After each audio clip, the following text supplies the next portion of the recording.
આપણે સામાયિક લઈશું. સામાયિક ઘણા બધા વાતો પર થઈ છે. આમાં તો વાતો બધી ઘણી બધી આવે છે, પણ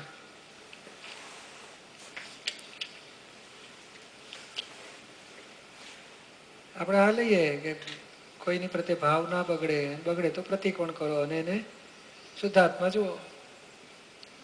કે ભાઈ નજીકની વ્યક્તિઓ આડું કરે અવળું કરે તો આપણો ભાવ બગડી જાય. અથવા તો વાણીમાં આપણે કોકને કહી દઈએ કે જો ને આવું કરે છે ને ઉપાધિ ખોટી બધી. એટલે કોઈના દોષો જોયા કે નેગેટિવ જોયું કે ભાવ બગડ્યા તે આપણે એને શુદ્ધાત્મા જોવા અને રિલેટિવલી પણ નિર્દોષ છે. આપણો હિસાબ છે. આપણે દાદાનું વાક્ય છે કે ભાઈ મારે કોઈની પાસે ભાવ બગાડવા નથી. બગડી ગયા તો પ્રતિક્રમણ કરો.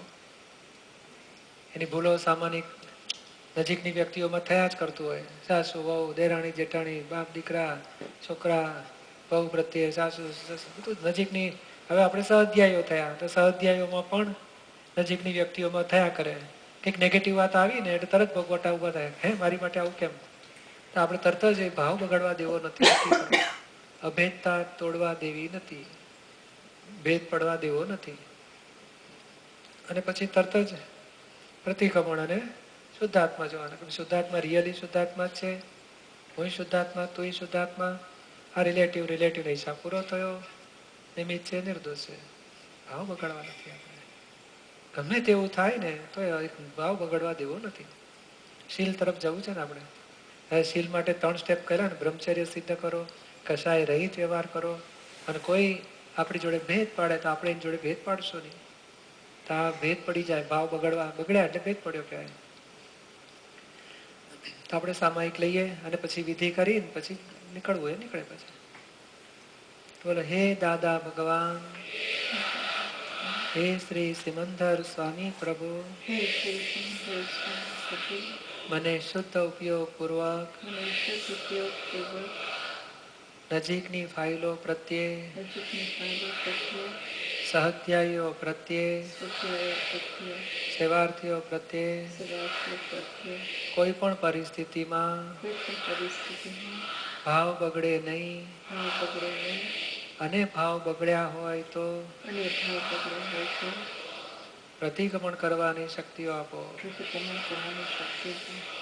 સામાન્ય નિર્દોષ જોઈને રિયલમાં શુદ્ધાત્મા છે એ દ્રષ્ટિએ જોઈને સામાયિક કરવાની શક્તિઓ આપો. હું મન વચન કાયા મારા નામની સર્વ માયા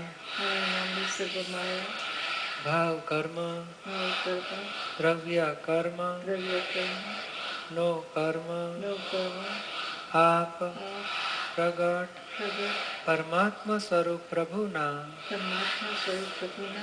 સુચરણોમાં સમર્પણ કરું છું. હું શુદ્ધાત્મા છું, શુદ્ધાત્મા છું, શુદ્ધાત્મા છું.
જય સચ્ચિદાનંદ, જય સચ્ચિદાનંદ,